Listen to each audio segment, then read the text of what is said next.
Hello again, everybody. Welcome back to the podcast Retro Life for You, movies of the 1980s. My name is Chris Adams, host of the show, and with us this week, Mr. Travis Oh, Rollins. yeah, we are recording. You are hearing it. I feel like this is a deja vu going on here. Was that a black cat in the background and just went past you? It may Is have there a been. glitch in the matrix? I think it may have went in between us. Oh, to let everybody in on the joke here, we just talked for 35 minutes straight for no reason because I didn't hit the darn record button. So here we are again. Show is rolling. We are recording, and we are Mm-hmm. on the move this time. So Nice effing model. we're just going to get straight to it this time. Oh, I gotta say that I was about to throw out a little tidbit of information, but we already did a Beetlegeist episode, so we can't regurgitate that for the month of October, Uh, right? we did what now? Did we do a Beetlejuice episode? We did a Beetlejuice episode, I yes, thought so. but we have not done Beetlejuice. Right. And I think we left out in that Beetlejuice episode that when Michael Keaton, one of my favorite parts of the whole movie, when he kicked the tree and it fell over and he's like, nice model, and he grabbed his crotch. Yeah. That was actually an ad lib, and that the tree wasn't originally supposed to fall over. So when he kicked it, that was an actual reaction to the set design team. I just found that out like a month That's, or two ago that's during the great. Beetlejuice promotion. I was like, what? Oh, That's hilarious. that is great. We are doing a movie this week. We're doing Firestarter. We're And this kicking is off the our month of October. right. This is our pre-October, I like to call it the last week of September, but Yeah. pre-October where we're doing all horror movies throughout the month of October. Now I have put out feelers, Travis, just so you know, on Mhm. Facebook in case you haven't seen it. I I have put not. out feelers for people to give me ideas of their four favorite 80s horror movies Okay. and said, I'll get yours and a few more people's, and we're going to make a little list and look at it. And we're going to try and come up with a list of movies that we can do four of. I love it. And I would think we could take one that I want, one that you want, and we'll take two from the list of suggestions everybody puts Yeah. out there. I like it. So anyway, it's going to be a fun October coming up. If you're a horror fan, especially 80s horror films was always great. I mean, you got Have your a slasher special place films and in my everything heart. else. A good place in my heart, yes. Mhm. The darkest, deepest corner of my heart where The all the scary stuff cockles. happens. Maybe way down in the subcockles. Subcockles, yes. You know what you are. Anyway, like I Oh, said, we we're talked gonna before in our previous conversation that neither one of us really consider this a horror movie, but we think it gets classified that way because it is based on a Stephen King novel, right, right.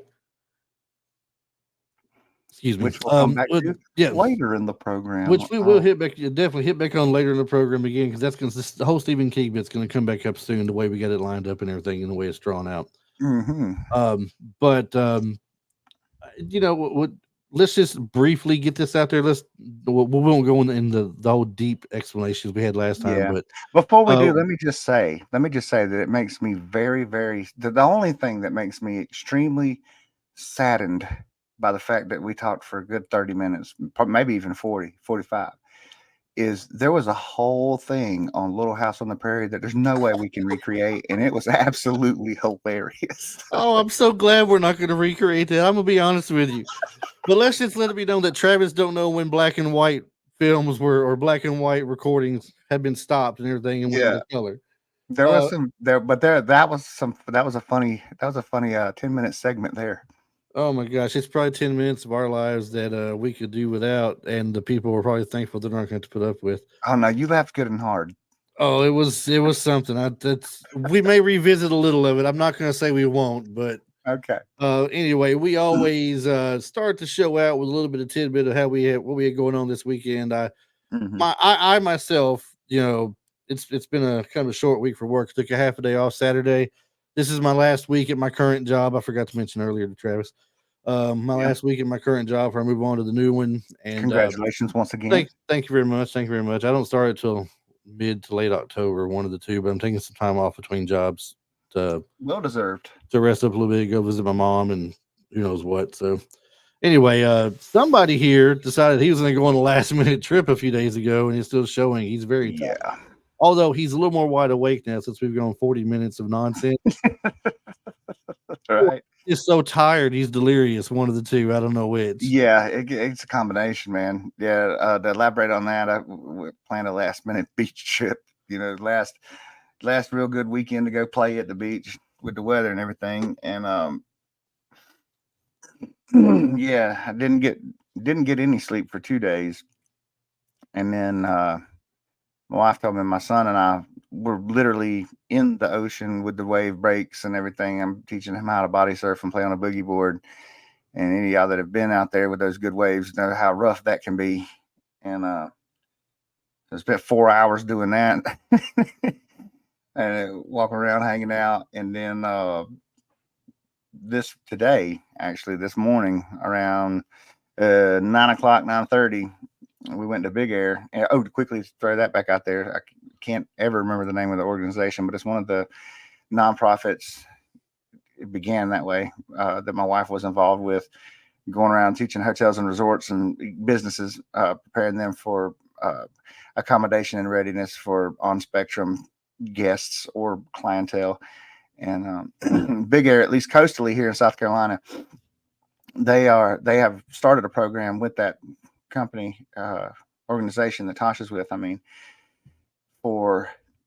they're doing it once a month. It's an hour or two, and it's usually earlier in the morning, and it's a dialed back sensory experience, to say the least. I've been to a trampoline park a time or two, and usually, the music's playing and all the lights are going, and it's a big time. Well, for this, they dial it back tremendously. The music, I'm not even sure music was playing. Tasha told me they cut the music down, but I'm not even sure that the music was on. And some of the lights flashing and the lasers and all that stuff is none of that's going on. So it's just a quieter, more a less sensory overwhelming experience, to where people can take their children that are on spectrum, and everybody was just having such a wonderful time.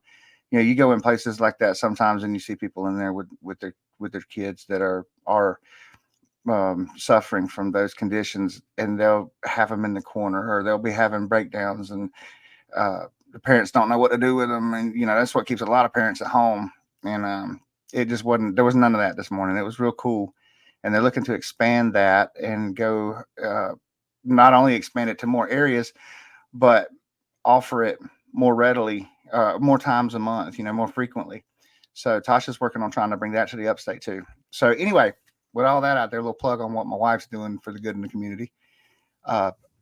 Dad gets out there at 44 years old, 230 pounds, with Kermit the frog legs, showing Connor how we used to do it back in the day. And let me tell you, I got some height too. I can still jump on a trampoline, but landing on it. Mm-hmm. I think And it was the as I moment mentioned, when I was jumping, and like even some of the staff were stopping and looking like, dang, he's like really catching some air. And then I came forward, and when I came off of it, I know it looked cool because it looked like I just walked just over to the regular side of the floor. But my foot, I know the mm-hmm. moment this happened, my foot landed on like the padding, half on the padding and half on the floor.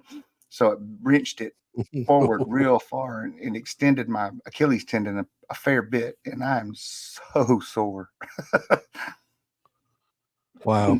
Now, would you like to go ahead and let everybody know that you now realize you are not 21 years old anymore? Yeah. I got Although reminded today. Sure enough. your mind says, come on, man, we're 21. And your body says, shut up. Sit down. Oh, let me go ahead and give this disclaimer for a parent that's I've been to some of those things, but I was the cool dad over with the birthday party at the thing. Like, nah, I'm not gonna go let them kids have fun, and I'm not gonna go embarrass myself, Like I said, I've only been once or twice. Well, let me tell y'all who have never jumped into a foam pit, stay out of the foam pit. That dog, we walk in and Connor's like, Dad, look at the foam pit. He ran and just jumps, and I'm like, oh yeah, I've seen this on American Ninja Warrior. So I go running over, and like all the kids are, well, Dad just goes running over there. I started to try to pull off a gainer, but I knew I'm too old for that. So I just kind of went over there and 1 footed a daggum, 1 foot at a 1.5. No, it was 2 full rotations because I landed on my back. So I pulled off at my size 2 full rotations on a front flip into the foam pit. It's the first thing I did. I hadn't even touched the trampoline. As soon as I landed, I was like, that felt cool. I tried to sit up. You listen, stay out of the foam pit. You can't get out of the dang thing, dude. You can't move in it. And I'm already sore from the beach, man. No, stay out of the foam pit. One of these days, all I'm going to say, one of these days you will learn. I'm telling you. There were other parents, and they're younger than me, learning on the spot too to not go in the foam pit. They had a rock wall you could climb, and the foam pit was below it. And, there was 4 or 5 of them. I'll just try to rock climb. And when they hit the foam pit, they're like, "No, dude, seriously, help me out. Get out of this thing." Yeah, it was a good time. No, I tell you what, I know for sure I'll never get in one at this point. You'll do good to get me in a trampoline these days, much less something like that. So since you now know not to do that and you feel smartened up and everything, since you're such a smarty arty, what podcast episode are we doing this week? What movie are we covering? I made mommy cry. Daddy. Yeah, we're doing, since there's a burning in my Achilles tendon, we're doing Firestarter. Yes. That's a good segue right there. I felt like I was the dude at the doggone airport telling the pregnant girl. You think Charlie done lit you up, didn't she? This movie was released on my birthday in 1984, May the 11th. Oh, right on. May the 11th. So I was 11 years old on May the 11th when this movie came out. 11. It is, well, I was 11. I just turned 11, and it's on May the 11th. I know, the that's budget 11, was, and 8 plus 4 is 11 if you take away 1. It's true. Yeah, it's also 11 if you do 5 times 2 and add 1. There you go. We can get this new math later, though. We'll get into the new math later. This movie is about psionics, not numerology. Exactly. Whatever he just said, I guess. The budget was $12 million estimated. It started out as a $10 million budget. Okay. However, Mark L. Lester, the director of the movie, wanted to get George C. Scott in this movie. So he wanted him bad enough. He went back to the studio and asked for another $1 million. And they signed off on it. George C. Scott got $1 million to do this movie? He must have, because he asked for another $1 million to bring him in. So wow. I'm assuming he got paid $1 million in 1984 for this. That must have been after the eye infection. The gross worldwide was $17,080,167. So not too bad of a take home there worldwide. 4.7 million opening weekend. Mark L. Lester, like I said, directed the movie. And if you check out some of the other things he's done, he's done some work for Arnold. I thought you might like to know. Oh, yeah. He did Commando. Tell me now. Oh, with Samantha. Yeah, Commando. He was liked so much by the people whenever he did this movie that they immediately hired him to do Commando in 85. Which is cool. Now, little plot line for the people out there, for those who haven't seen Firestarter, because you said you hadn't, after watching it, you didn't remember seeing it yourself. I realized watching it that I had not ever watched this movie all the way through. I've seen bits and pieces of it as it plays on television or whatever, and a couple little, screens and talking about it and all. But I realized I have not actually watched this movie in its entirety. See, and both of us have a lot of movies like that. We're like, you haven't seen that movie, really? No way. Yeah. But had you asked me before, had you asked me before today, though, I would have been like, of course I've seen Firestarter, not realizing that I hadn't. Not realizing you hadn't, because it's such a popular movie. At the time when it came out, you would think. Well, see, I grew up with like Firestarter and Cat's Eye and, The Gate and The Door and Cat People and Cujo and Carrie. And so I'm growing up in Right. my time frame with all these movies, just hearing all the time about it. And I guess seeing the clips and all, I just thought I had seen it. I don't know. I never, it's weird. Maybe you have seen it, but it's been so long since you watched it, it just felt like something new to you. That could be too. I could have been extremely young when I watched it. Yeah. I told you I didn't think I'd seen Little Monsters before we did it, but once I sat down and rewatched it, I realized, oh, I've seen this. Mm-hmm. So I mean, we don't always remember these things, but Well, it's Children of based the on Corn. I watched half of Children of the Corn 7 times before I watched the whole movie. yeah. I never saw the beginning of it. Like the first 30 minutes, it was like 20 years before I saw the first 20, 45 minutes of the movie. There's a lot of movies we all have in our lives like that, I'm sure. We think we've seen it and it's a great movie, then we're like, I don't remember this part. So, Yeah, right. But based on the movie, it's based on a novel by Stephen King. Mm-hmm. Stars a young Drew Barrymore. It's one of her earliest roles as Charlie McGee, a girl with powerful pyrokinesis, Mm-hmm. which is the ability to start fires with her mind. Um, Her father is played by David Keith, David Andy, and he can basically make people do what he wants to. He's a psychic ability to, if he tells you to go jump in the pool, you're gonna go jump in the pool or whatever, or Okay. the foam pit. If he tells you to go jump in the foam pit, for Yeah, you'll go example, do it. You would. you, You'd do it. you're gonna You'd do do it, it. and then you'd You regret may it. have trouble getting out, but he's gonna Mm-hmm. make you jump in. One thing too that we didn't mention last time. Oh, two things. Shout out to Marty. I got your question right, by the way. Uh, Sorry, Marty. I wish you could have heard it. so Drew Barrymore was in this movie before uh, Cat's Eye. But anyway, the one part of this movie that kind of I was like, when it first started, I was like, dude, really, we're going here? Excuse me, Lord, have mercy. And my wife mentioned it too. Not the particular thing that I'm about to say, but the music. How so with the special effects back here, um, especially involving Drew, I would imagine since she's such a young child too, when she used her powers or whatever, it just kind of had her staring at the screen and the wind blowing in her hair. They used a lot of audio they incorporated the audio to kind of signify uh, when she was using her powers. Like they made a warbling noise or something. So when Andrew would use his powers, he could do it without doing this. I guess it made him focus. I don't know, but he'd grab his head and be like, like he was. I don't know if he was trying to hold his head together or what, but it's just like, okay, so we need a way to know how you're using the powers. Don't do the force thing. They already got that with the Jedi because there's Jedi mind Well, tricking them. if you remember, it talks about how using his powers Hurts takes him, yeah. it hurts him and takes a toll on him. So grabbing his head that way, in a sense, have you ever had a headache so bad that you've just grabbed your head and held your temples and pushed on them to Okay, a try lot of and people are going to hate me for this, but honest to God, no. A toothache, maybe, but I okay, well don't there get you go, a headaches. toothache then. A toothache. Yeah, When you the whole what I'm getting at is when you push in, it feels like you're relieving pressure or something. yeah, yeah. Well, that makes sense when you think about it that way. But when I caught the visual of it the first time or two, I was like, "This is kind of hacky."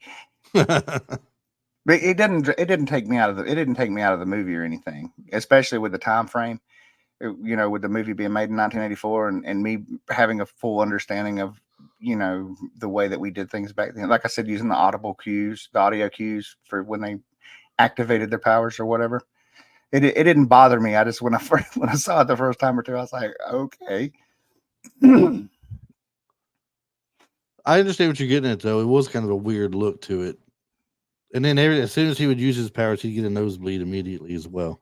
Right, and to me that made that made perfect sense too. And they actually said something about it causing like pinpricks in his cerebellum or something. It's like causing brain bleeds, basically, like minor brain bleeds whenever he used it. Yeah. And the reason why they're,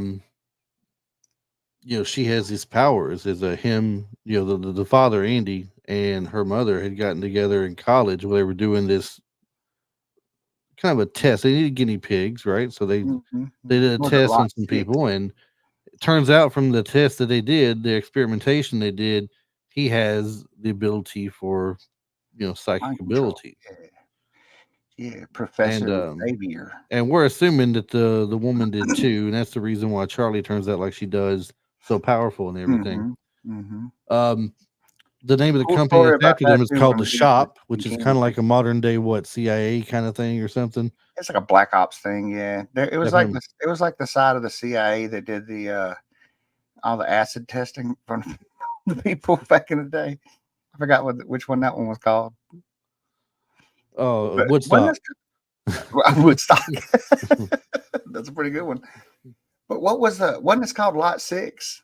Wasn't that what they were calling the drug, Lot The Six or drug was something? called Lot. The drug was called Lot 6. Yes. Yeah, it wasn't Item 99. Item 99 is the bee's knees. We need to tell everybody about Item 99. Cool. Well, you know what? Since you brought it up, tell them what item 99 is. Marijuana. That That probably was would have calmed his nosebleeds down or something. It would the have been Item less 99. stressful on him. Item 99 is a nice reference to Pineapple Express. At the very beginning of Pineapple Express, you got Bill Hader in like an underground military research facility, and they're testing Item 99. So he's sitting there smoking a joint. And it's like they come back 15 minutes later and ask him what's going on. And he's high. He's like, dude, Item 99 is the bee's knees. Bees knees. It was so funny. They'll never top a Cheech and Chong skit, though. I'm sorry. Oh no, no, no. They'll never top Yeah, that. but so lot six, they took 10 participants, and they gave half of them like a saline solution, water. They said water, but you can't inject somebody with water. So they injected half of them with a placebo and half of them with lot six, and it was a double blind test. So they didn't, even the doctors didn't know what they were administering. And it was a powerful hallucinogenic and painkiller. It was all it was supposed to be, says Dr. Joseph Wainless. And it was funny to me. I'll go ahead and just hop into this. It was funny to me, since this is based on a Stephen King novel. There's one part in the movie where Dr. Joseph is explaining how this was never supposed to happen. Blah blah blah. It's a powerful hallucinogenic produced by the pineal gland, and it unlocked these latent abilities that some of us have, like a tendency, like being able to have a gut feeling about something, or telling the future, or feeling like you read somebody's mind, was actually a latent ability for these psionic powers, and this unlocked them. And I looked at my wife and I was like, babe, they're talking about DMT. They just got the wrong gland. It's like, just because DMT is produced by the pineal gland instead of the pituitary. I said pineal first, didn't I? You did. In the movie, they were saying it was the pituitary gland, but that's what they said in the movie. Get that once again. But the DMT is in the pineal gland, and it's the strongest hallucinogenic known to man, dimethyltryptamine. And it was crazy to me to hear that in the movie, and then realize I correlated this back to, it was tripping me out when the Doctor Sleep movie came out, and a little something called adrenochrome. Even though Stephen King didn't flat out call it adrenochrome, that's exactly what the entity that was Doctor Sleep was doing in Doctor Sleep with the kids. That's why they were murdering children, was to harvest the adrenochrome, which kept her young and strong or whatever. So it was really wild to me. I'm like, I'm gonna start paying a little more attention, going back and revisiting a lot of Stephen King stuff, because Stephen, like, is this dude involved in something? Is he this genius? Is it like what's going on? Because here we are in two different spots with two different chemicals. Even though they're trying to play adrenochrome off as a conspiracy theory, uh, that they can't. If you research it, you'll find out that, you know what I mean? It's like these two hidden things that Stephen King's been writing about way back in the 60s or 70s. Just kind of wild to me. And see, since you bring that up and everything, a lot of his books have had movies made off them, based off of them. Um, Within an 8-year period, for example, in the 70s, starting in 76, you had Carrie, Yeah, Carrie, Salem's Lot, The sounds like, Shining. was Jacob's Ladder his too, wasn't it? It's not in this part though. Okay. The Shining, I mentioned, Christine, Cujo, The Dead Zone, and then this movie Firestarter. Now, that being said, um, this movie can be considered as part of a late 70s, early 80s cycle of movies that dealt with telekinesis and psychokinesis.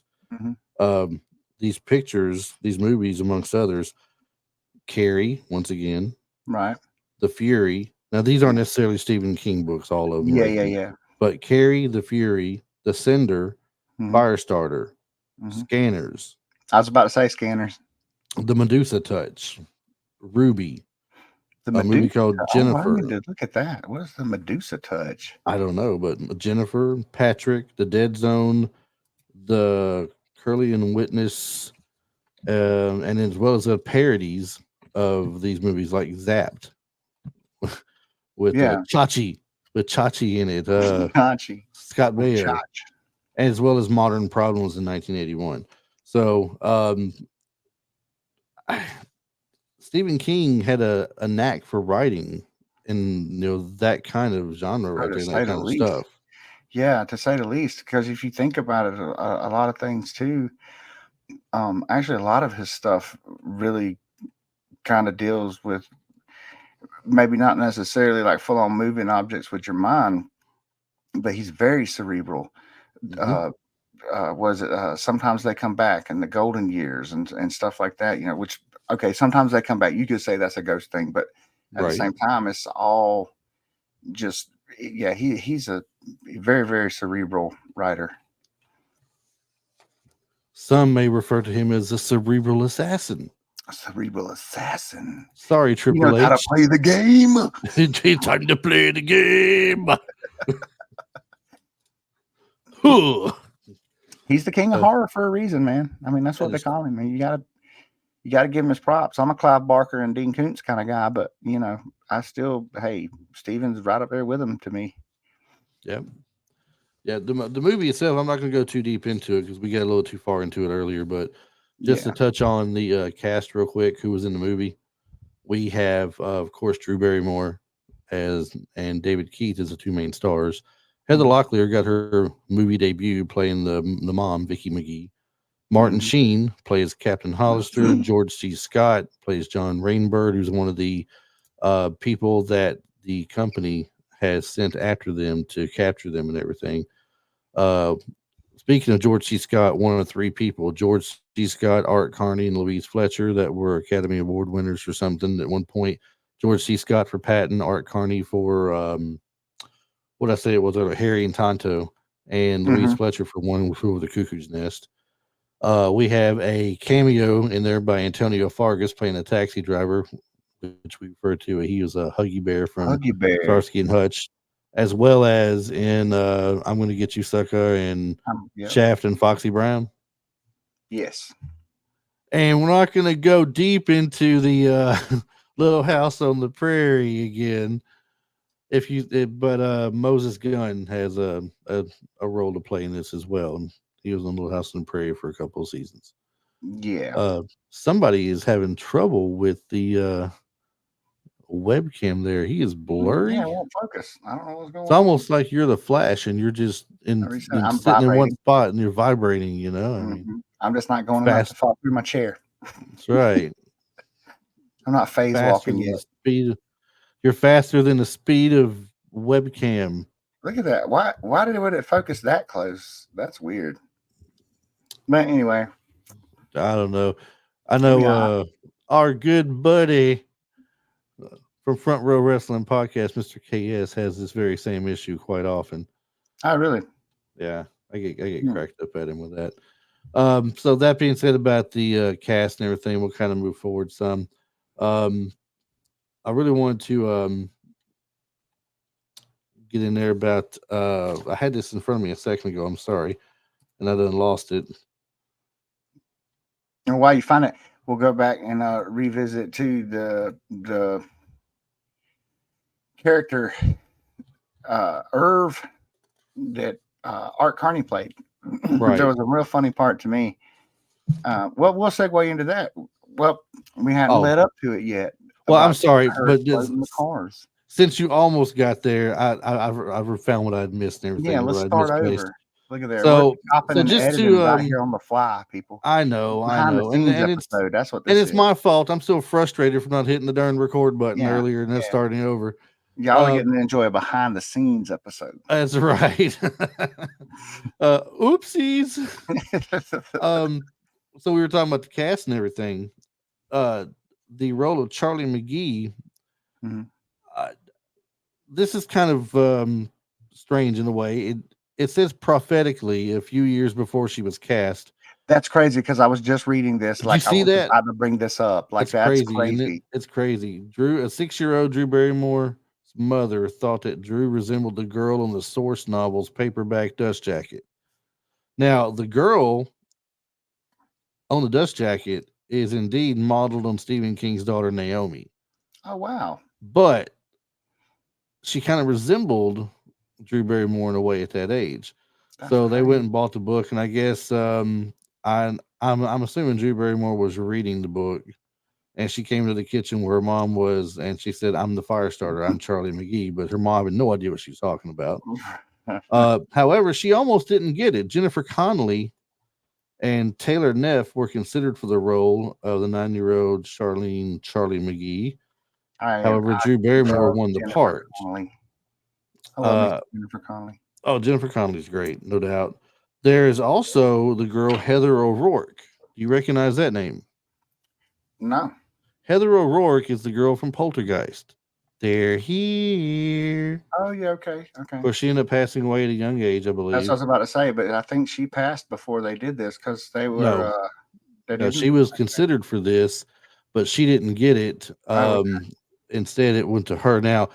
funny enough, Drew Passed Barrymore, during filming on one of the Poltergeist films, though. Yeah. second or third, maybe something So like I think that. it's the second one. Um, Funny enough, Drew Barrymore had tried for Poltergeist and didn't get it, so she had to settle for the the role of ET and the role of Gertie on ET instead. Oh, oof. Poor kid. Poor thing. What a horrible career I know choice. they had to settle for something like that, right? Martin Sheen was not the first choice for the role he played. It was Mhm. actually for Burt Lancaster, and they said that David Keith was like not even in the top 10 of picks they wanted for that role, Mhm. but he ended up getting the role just the same.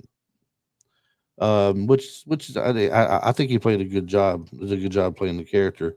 Me and you were talking earlier the first time around how he reminded us of somebody else. I mentioned the name David Keith and Keith David are two different actors. Obviously, if you put them side by side, you know they're two different actors, but you hear the names and you get them confused because it's just in reverse. Right. Uh, David Keith obviously is on this. He was in Major League Two playing Parkman.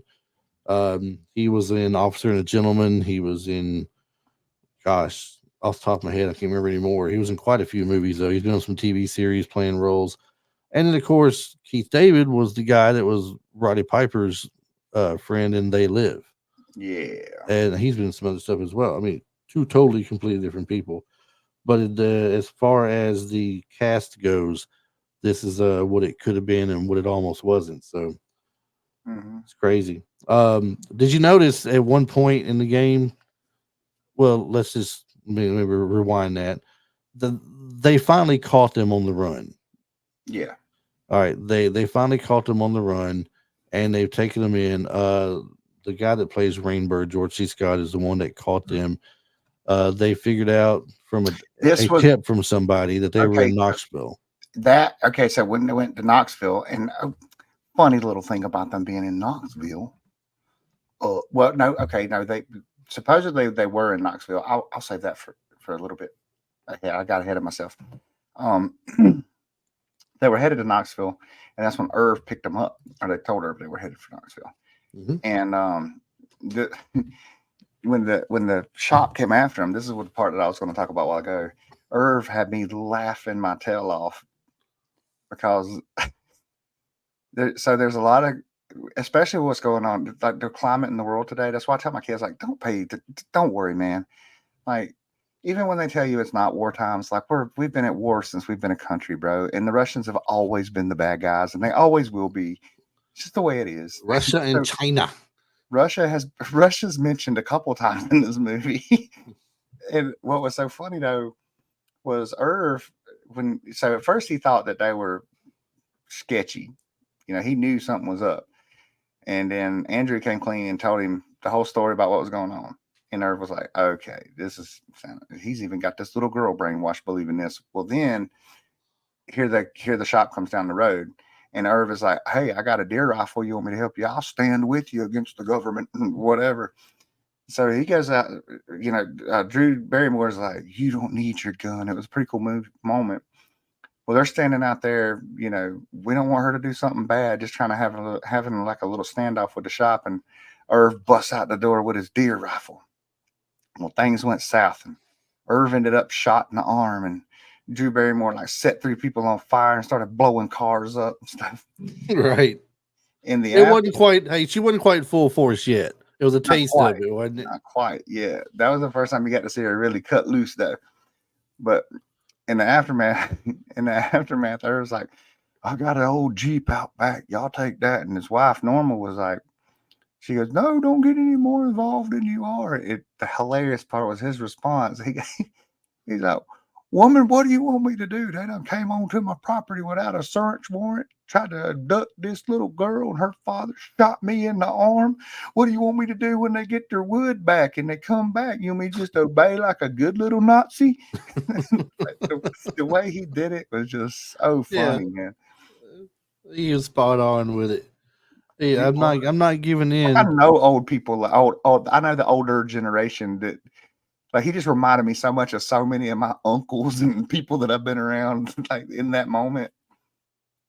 And see, like I told you before, it's like the film delves into themes of government overreach, where it's like, this is you can't tell me that you can come over here without a warrant because you're the government and you don't need one. That's not how this works, And they tried that too, and he wasn't standing for it. No, he wasn't going for it. I believe he told him. What was it he told him? He says, unless this is Russia. Yeah, last time I checked, you need a warrant. Yeah, that's exactly what he said. But this is great. They finally back to where you were at, though, when John Rainbird went to go capture them. It tripped me out, dude, because I'm literally and then I looked it up and I found out that they filmed the entirety of the movie here too now, even the other parts, the airport and everything. Right. It's filmed in North Carolina. Mm-hmm. So when they go pulling up to Chimney Rock, I was like, babe, look, I could leave my house right now and be at Chimney Rock in about an hour. Well, traffic's slow, so yeah, definitely an hour. But usually it's about an hour and a half for me to get to Chimney Rock. And the other funny thing about that is the entrance in the movie looks exactly the same today. The cars are just different.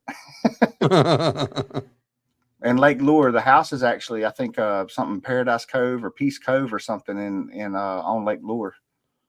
Isn't it fun when you can pick things out in the movie that's been filmed in your area? Here recently, this is completely off topic, and I apologize.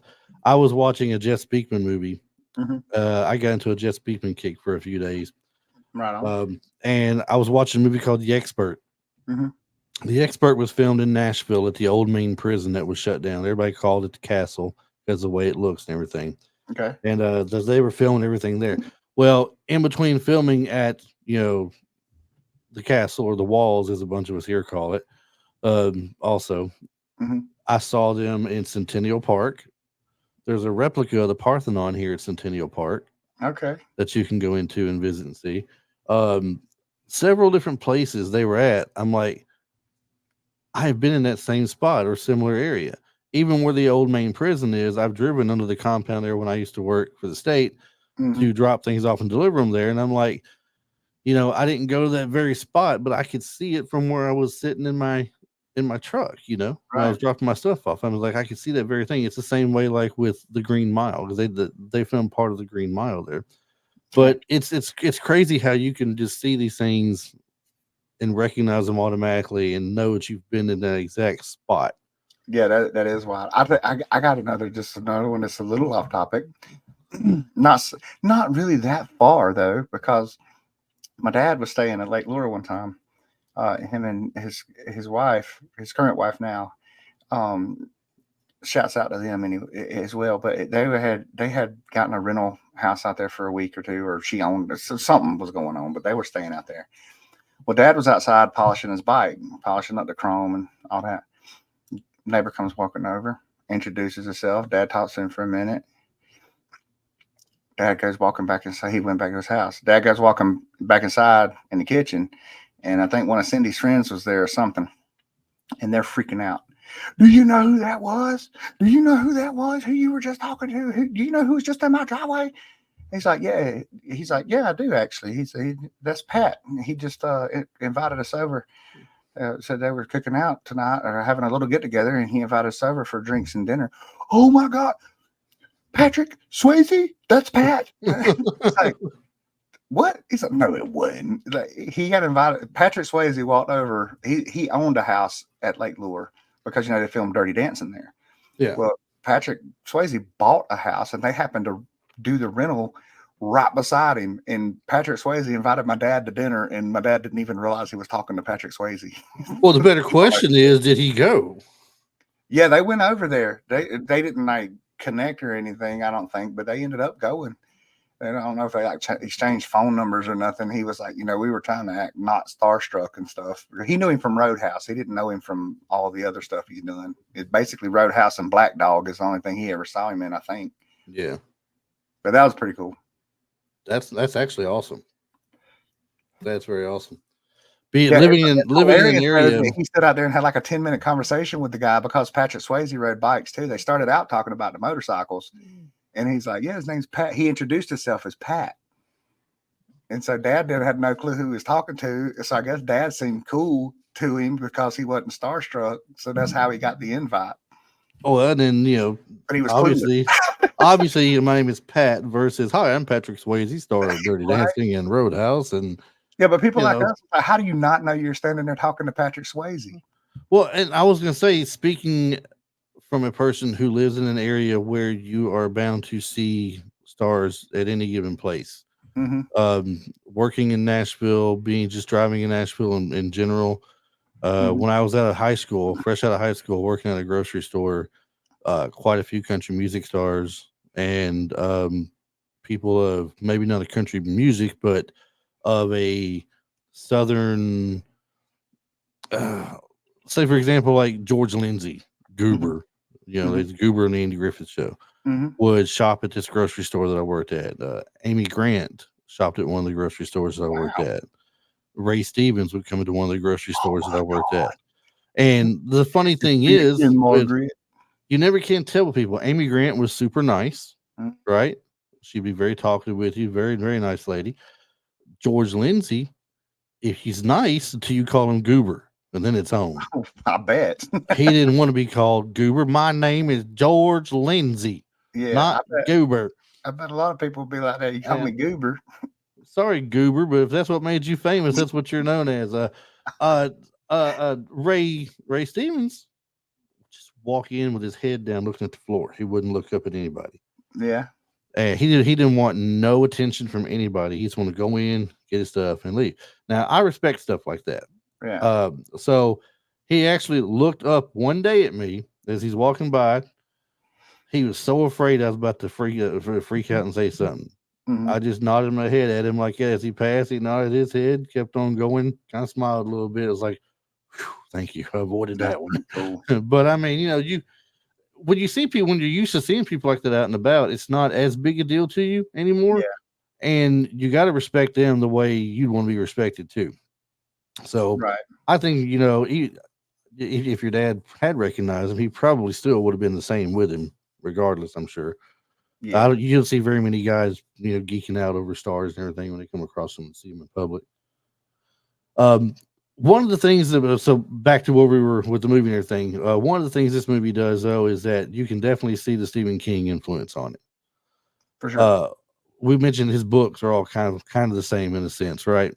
He has a lot of writings of government experimentation or exploiting individuals because of their abilities or whatever the case may be. They're a psychic person, or they discover they have some kind of psychic power when triggered and angered or something.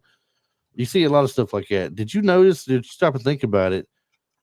Even on films today, TV and films today, like Stranger Things, Hmm. you still get that Stephen King influence on it. Oh, you get the vibe for sure. If I didn't know it wasn't Stephen King, um, I would sure, be like, sure, that's a Stephen King thing. Him or Yeah, I Clive mean, Barker, people either one. supernatural Clive is a little, abilities actually, maybe pursued not by a the Clive Barker. government. Yeah, maybe not a Clive Barker thing, but I would. Yeah, you could easily convince me that Stranger Things was Stephen. Um, who do you think played the better villain of the two in the movie? Would it be George C. Scott's, playing Rainbird, John Rainbird, Hmm. or would it be Martin Sheen as Captain Hollister? I think for sure it'd be Rainbird because Captain Hollister, you knew what he was from the get go, and like we talked about earlier, with them not going with Burt Lancaster and them going with Martin Sheen on the end that we didn't hit record on. I had mentioned that his youth, I think, played into his role because he just seemed like an up and coming guy trying to make a name for himself in the future. Whereas John Rainbird had this, he was kind of sick in the head, and the fact that he was so had such a malicious intent, and the way that he was able to turn on this facade to befriend the girl, and then as soon as he was back in the rooms talking about her, and you know what I mean, describing the way he's going to strike her across the bridge of her nose and stuff. It's he was a very yeah, he was a convincing socio or psychopath, whichever one is applicable here.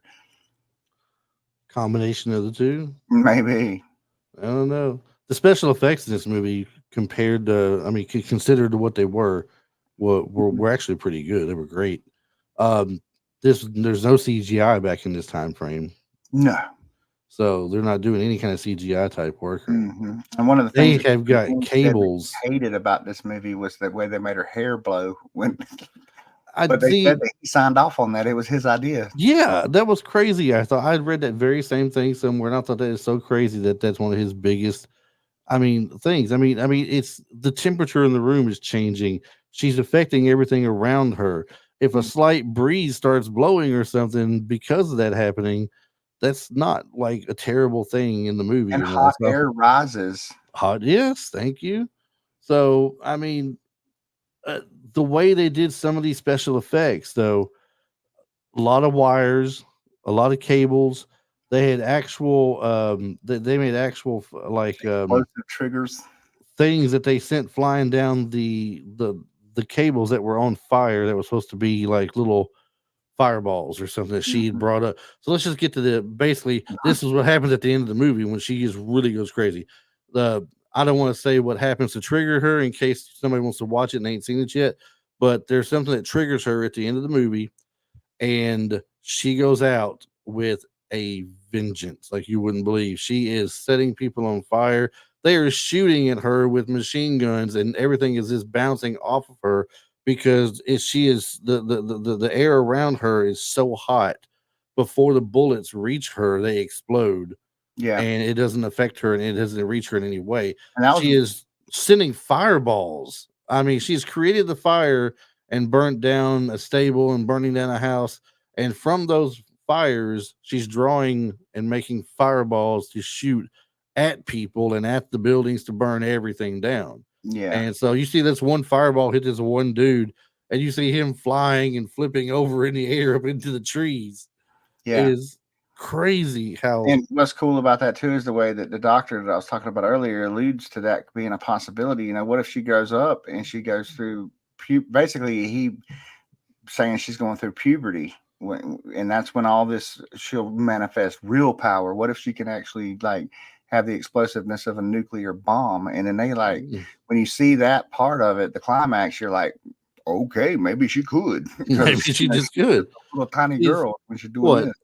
Supposed to be She's eight got years old green at the gray time when that Phoenix out happened. there. Yeah. Yeah, like 9, 10, yeah. And she's going Yeah. all Phoenix, dark Phoenix green Jean Grey on them. That is hilarious. I was thinking Jean Grey earlier. Yeah, I when was she had thinking the Phoenix Force. same thing when the Dark Phoenix takes her over. I was thinking that very same thing. Hmm. Oh, that's Maybe that's what funny. it was. Maybe she got put into witness protection, and she she became. This is continuity. Oh, I'm gonna start. Me. Maybe we'll go viral with that one. We'll start a conspiracy theory that Charlie McGee is actually Jean Grey. That could be. Could be. Do you know Dino, the producer, was Dino De Laurentiis, that he Dino. has been a part of many movies that we have loved in the 80s. Oh, Dino. He paid $1 million for the film rights of this book. Wow, that was Like I big said, money then back then. But made 17 million. then he had to turn right around and give it the old eye infection. The what? Then he had to turn around and give it the old eye infection. Remember, Are well, I don't think we mentioned it. you about George C. Scott? Yeah, they had to go back and ask for more money to add $1 million to the budget to get George C. Scott. And That's right. we talked about the eye patch a while ago too. That he only wore the eye patch through half of the movie, and it was because of an infection from a contact lens, because contacts weren't great back in '84. Right. Right. And yeah, only movie stars had them, but but anyway, they do that pretty good too, but they never talk about it. It's like, why is he putting on his eye patch? Is he trying to get sympathy from her or what? I think it had a lot to do with that as well, story wise. But I mean, in order to keep filming and not delay things, that they had to get that patch on his eye, and this is this was the reason why, supposedly, I guess. This is one movie of quite a few others that De Laurentiis, I guess, got the rights for, and had some form of producing as well. The other movies are The Cat's Eye, Silver Bullet, Maximum Overdrive, one of my favorites from the 80s, actually. I remember that quite a bit from the 1986. That was one of those years, 85, 86, 87, that stretch where a lot of movies come out that I liked watching. The Dead Zone, and Sometimes They Come Back. Heck yeah. Well, if you're going to mention the producer, then I'm going to mention the composers for the music, Tangerine Dream, Yes. who have done all your favorite stuff. Like they're huge. They did all the they're known for the ambient movie. They're not like they don't make songs for you to listen to on the radio really, but if you know, Tangerine Dream is enormous. They did the music for Legend, Thief. They did the Grand Theft Auto 5 game, which is like one of the biggest video games of all time. It I mean, you can just go down a list, man. They've done so much stuff. It's insane. Am I also the only person, since I like games? Am I the only person who's sitting there trying to figure out what what console game she was playing there? Not at all. Not at all. I figured it had to be either Donkey Kong or maybe some Mario. It was not. It was actually a game called Slither by Century 2. You might remember the name Century 2 from other games they've done for Atari and stuff. But this was a ColecoVision game console she was playing on. Yeah, we can play one of those if you go to Wieners and Losers in North Carolina. That's right. I wish I had their ad with me still. Wieners and Losers in North Carolina have all kinds of great things. If you schedule a vacation to stay there, which if Scott Leftwich is listening to this show and he heard you scheduled a getaway to the beach, but you didn't schedule a getaway to Wieners and Losers, you're in trouble. Coming up next. Every console playable up to PlayStation 1 is available in each room, and they have a 1980s arcade that you automatically get, I think, a 2-hour window in. I thought he said up to disc, so would that exclude Sega Saturn? Can you play Sega Saturn? I believe he had Sega Saturn. I think. I know he said up to PlayStation 1. Okay. I thought he said up to the discs. But that works. It stopped at play. I think it stopped just before I said up to PlayStation 1. So whatever the last one was before PlayStation 1, I think. I don't know why I said Sega Saturn. I meant the Sega Dreamcast. The Dreamcast. That's a good question then. I had to, we should get him back on the show again here soon and ask him about how the game show went they did and give us an update on, the getaway and everything and all that good Yeah, because stuff. the Saturn was when they moved from 16-bit to 64, I think, and then the Dreamcast was after that. Yeah. Well, is there anything that you have that you want to add to the show this week for this movie?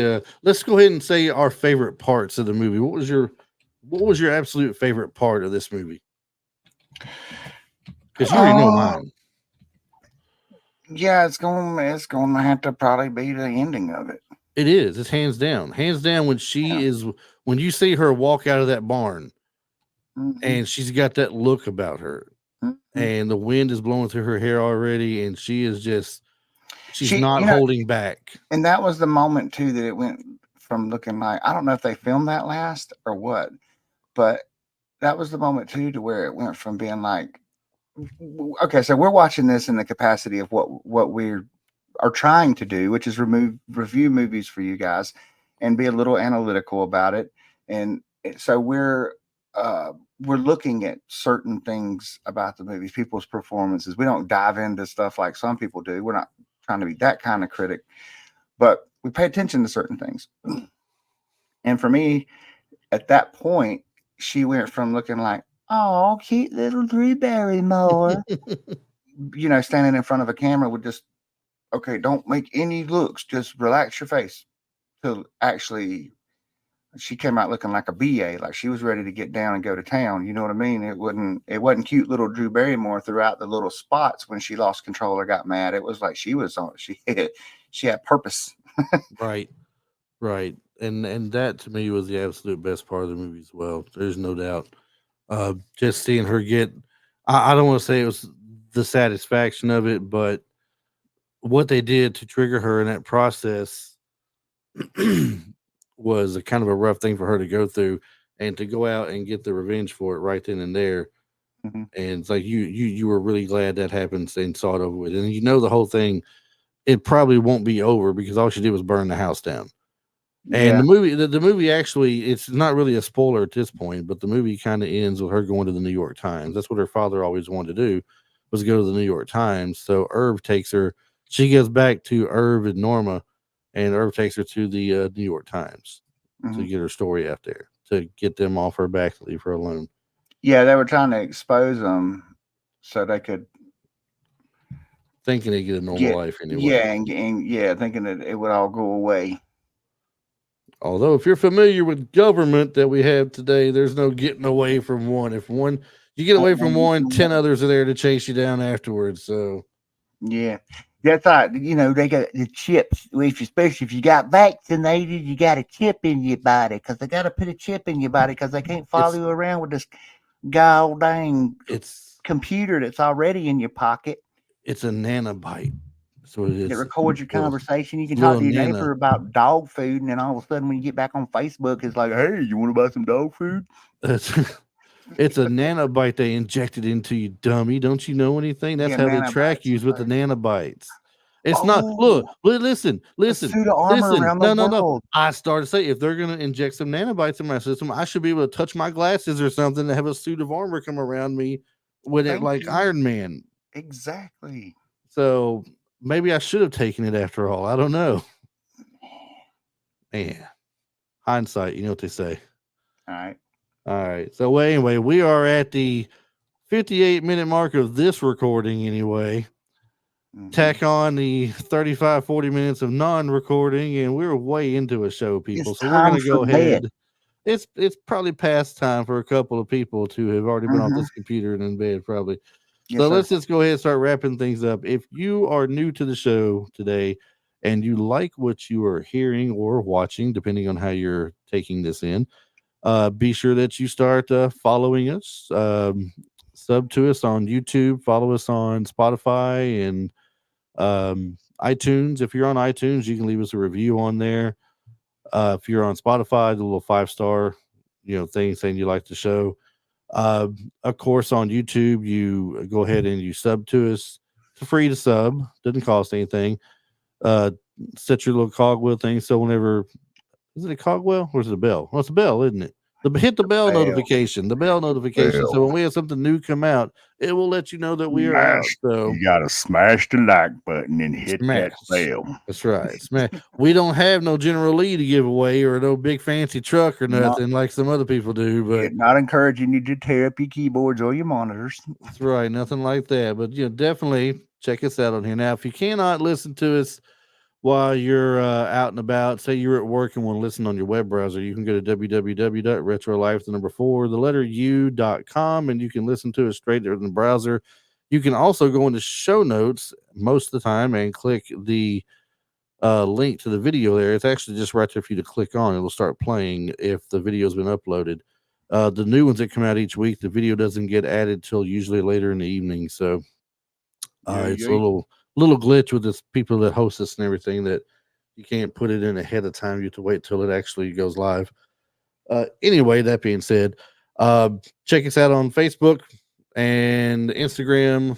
Make sure you're following us on there. And Travis, what is the email address that they can email us at? Retro Life for You at gmail.com. And we did get somebody a week or so ago, a young person named Aaron, and let us know he liked the show on Best the Best we did, and he Nice. listens to the show. So I thought that was cool. Once Thank again, you, Aaron. I Shouts out.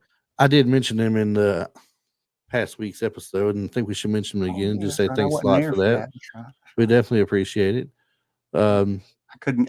I couldn't get to the chopper in time. Couldn't get to the chopper.